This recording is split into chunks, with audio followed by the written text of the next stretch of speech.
warahmatullahi wabarakatuh. Waalaikumsalam warahmatullahi wabarakatuh.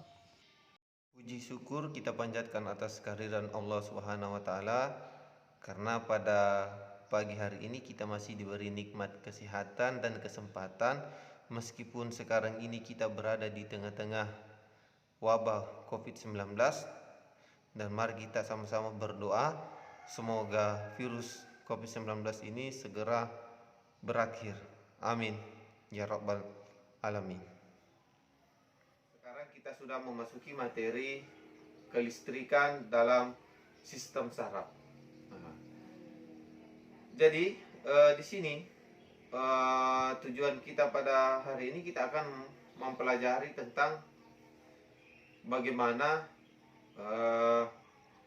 mekanisme aliran listrik yang ada dalam sel tubuh kita atau sistem saraf kita. Itulah yang akan kita pelajari hari ini. Jadi saya kasih gambaran seperti ini. Pernah tidak anak-anakku ketika berdiri di sebuah tembok, kemudian sikunya terbentur di tembok, itu ketika siku kita terbentur di tembok itu rasanya seperti kita tersengat listrik. Mungkin anak-anakku bertanya, apakah memang betul ya ada aliran listrik di tubuh kita ini? Apakah memang betul? Nah, itu yang perlu kita pelajari hari ini. Jadi apakah memang di dalam tubuh kita ini memang ada aliran listrik seperti contoh tadi ketika siku kita terbentur di tembok, nah itu terasanya seperti ada yang tersetrum ya di bagian tubuh kita, khususnya di siku itu. Nah, sebelum saya lanjut, saya minta anak-anakku untuk membaca buku paketnya dengan materi kelistrikan pada sistem saraf. Situ ada, silakan dibaca. Saya kasih waktu sekitar 5 menit untuk membaca. Saya akan tampilkan sebuah PowerPoint. Silakan dibaca itu. Silakan diperhatikan dengan baik.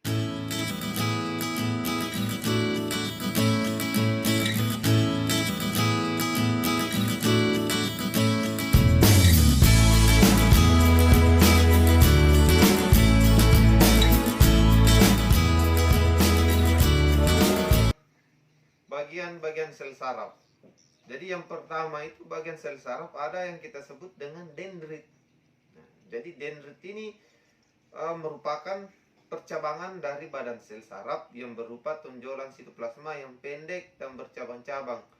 Fungsi dendrit adalah untuk menerima dan mengantarkan rangsangan ke badan sel. Jadi anak-anakku bisa lihat di gambar. Di situ ada kayak semacam rambut-rambut pendek. Nah, itu adalah dendrit. Nah, kemudian bagian berikutnya itu ada badan sel. Jadi badan sel itu yang di tengah-tengahnya ada bulat-bulat. Nah, kemudian ada yang mengelilinginya itu. Nah, itulah yang disebut dengan badan sel. Jadi bagian badan sel itu merupakan bagian utama dari sel saraf yang mengandung bagian-bagian yang umumnya dimiliki oleh sel hewan. Jadi di dalam badan sel itu terdapat sitoplasma, nukleus atau inti sel, dan nukleolus. Fungsinya itu adalah untuk menerima impuls dari dendrit dan meneruskannya ke neurit. Nah, berikutnya inti sel. Jadi inti sel ini berada di badan sel. Jadi dia berada di tengah-tengah badan sel. Jadi inti sel ini merupakan bagian sel saraf yang berfungsi untuk mengkoordinir aktivitas sel saraf. Nah, itu fungsinya. Kemudian yang selanjutnya itu ada neurit. Jadi neurit ini merupakan rambut. Kalau dilihat di gambar itu ada semacam serabut, tapi dia serabutnya panjang. Beda tadi dengan dendrit, itu serabutnya pendek. Kalau neurit itu serabutnya panjang. Fungsinya apa? Fungsinya untuk meneruskan impuls dari badan sel saraf ke sel saraf lainnya. Nah, berikutnya ada selubung myelin. Selubung myelin ini adalah selaput pembungkus neurit. Nah, yang banyak mengandung lemak dan bersegmen-segmen. Jadi neurit ini bersegmen. Fungsinya apa? Fungsinya itu untuk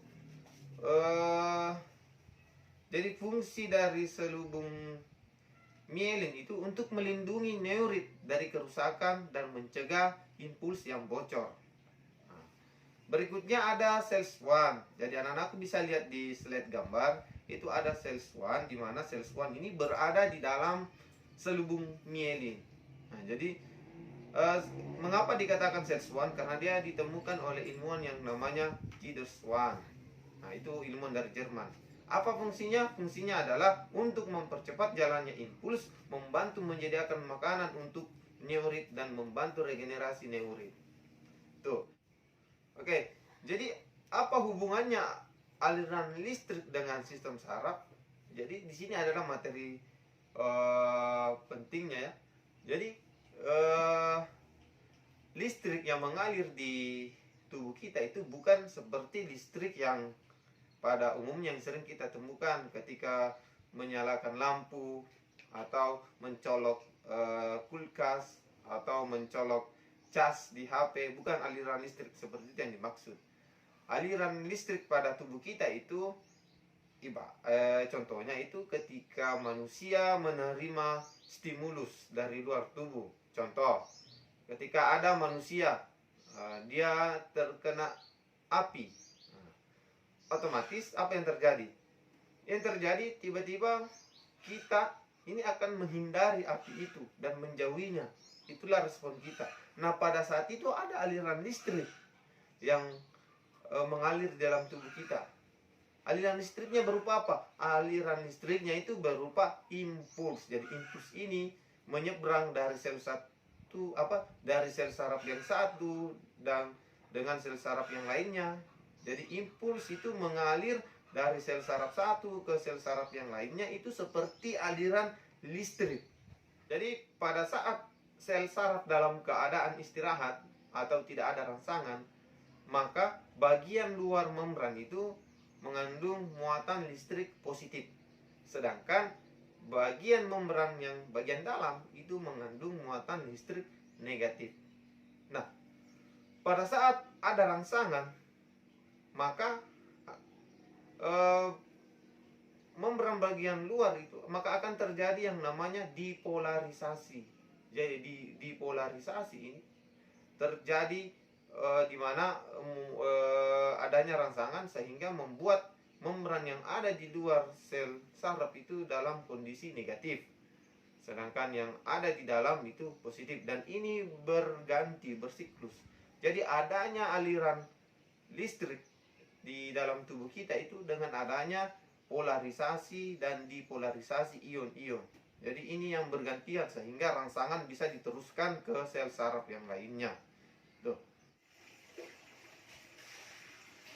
Itulah dia tadi materi pada hari ini. Jadi kesimpulannya bahwa di dalam tubuh kita ini itu ada aliran listrik. Cuma aliran listriknya itu tidak seperti aliran listrik yang ada di rumah tangga. Jadi aliran listrik itu ibaratnya seperti impuls yang mengalir dari satu sel saraf menuju ke sel saraf yang lainnya. Ya, seperti itu. Baik, saya akhiri pertemuan kita pada hari ini dengan sama-sama mengucapkan Alhamdulillah, Alhamdulillahirabbil alamin. Semoga COVID-19 ini segera berakhir.